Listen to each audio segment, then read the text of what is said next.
नमस्कार, मैं डॉक्टर राजेश कुमार सिंह, सहायक प्राध्यापक भूगोल, सर्वनारायण सिंह राम कुमार सिंह महाविद्यालय सहरसा। आज के इस वीडियो पोस्ट में मैं पार्ट 3 के छात्रों के लिए भारत के भूगोल से संबंधित सारगर्भित विषय भारत की प्रमुख खाद्यान्न फसलें तथा फसल चक्र विषय वस्तु पर चर्चा करने जा रहा हूं। तो आइए हम लोग सबसे पहले भारत की प्रमुख खाद्यान्न फसलें विषय वस्तु को समझें।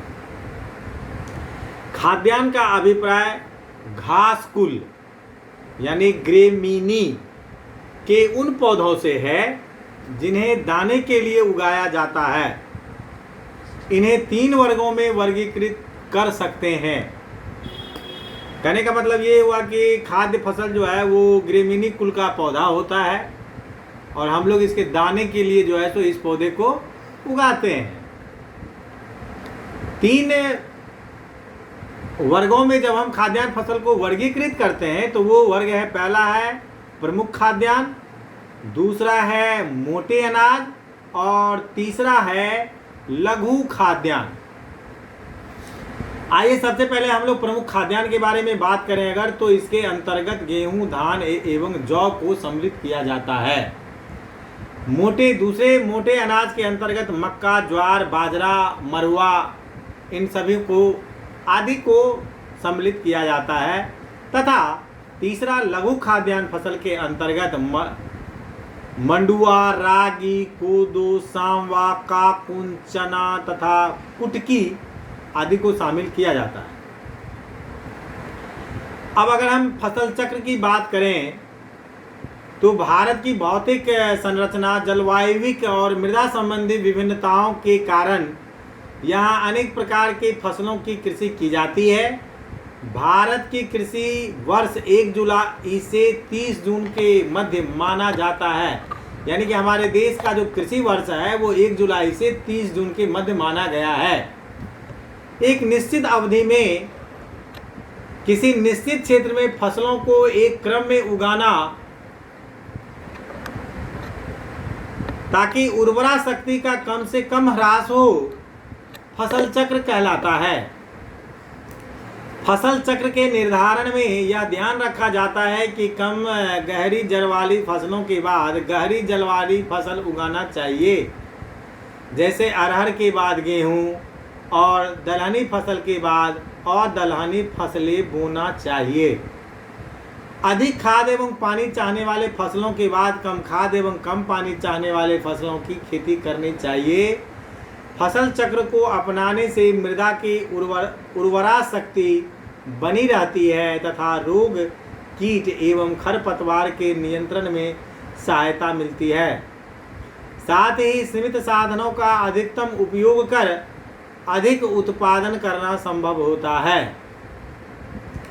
शस्य प्रतिरूप के आधार पर देश में 3 प्रकार की कृषि व्यवस्था दृष्टिगत होती है, जैसे एक फसली, 2 फसली एवं बहुफसली। फसल चक्र सघनता ज्ञात करने का सूत्र जो है वो है फसल चक्र सघनता इक्वल टू फसल चक्र में फसलों की संख्या बटा फसल चक्र के वर्ष गुने 100। फसल चक्र के उदाहरणों में 1 वर्षीय जिसमें चरी, वर्षीम 200%, धान, गेहूं, मूंग 300% एवं टिंडा, आलू, मूली, करेला।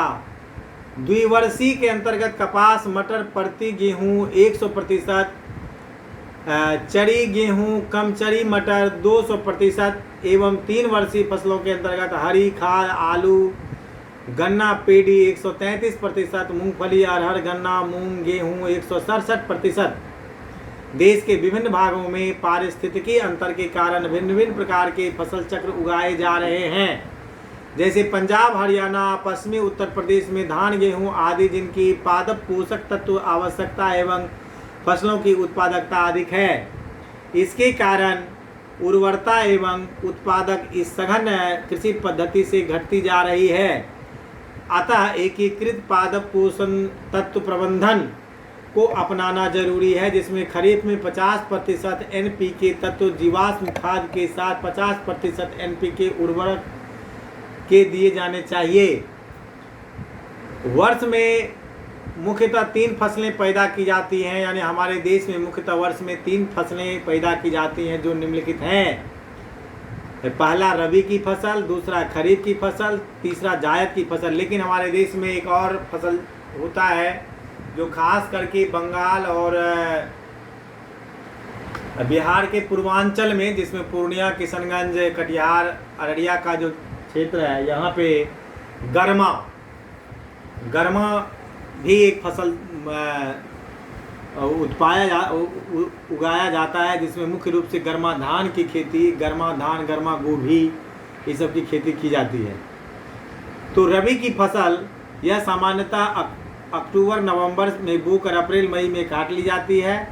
सिंचाई की सहायता से तैयार होने वाले इस फसल में गेहूँ, मुख्यतः गेहूँ, जौ, चना, मटर, सरसों, राई आदि की कृषि की जाती है। खरीफ की फसल, इस फसल का यह फसल वर्षा काल की फसल है जो जून जुलाई में बोई जाती है और सितंबर अक्टूबर में काट ली जाती है। इसके अंतर्गत चावल, ज्वार, बाजरा, रागी, मक्का, जूट, मूंगफली, कपास, पटसन, तंबाकू, मूंग, उड़द, लोबिया आदि की कृषि की जाती है। और तीसरा है जायद की फसल। यह फसल रबी एवं खरीफ के मध्यवर्ती काल में अर्थात मार्च में बोकर जून में काट ली जाती है। इसे में सिंचाई के सहारे सब्जियों, तरबूज, खरबूज, ककड़ी, खीरा, करेला आदि की कृषि की जाती है। मूंग, उड़द और कुटी जैसे दलहन फसलें भी इसी समय में उगाई जाती है। तो इस तरह से इस आलेख में आपने भारत की प्रमुख खाद्यान्न फसलें तथा फसल चक्र विषय वस्तु को पढ़ा। अगर इस विषय वस्तु को समझने में आपको कोई भी कठिनाई हो रही हो तो आप मुझसे मेरे व्यक्तिगत मोबाइल नंबर 9470786423 पर 24x7 बात कर और अधिक जानकारी ले सकते हैं। धन्यवाद।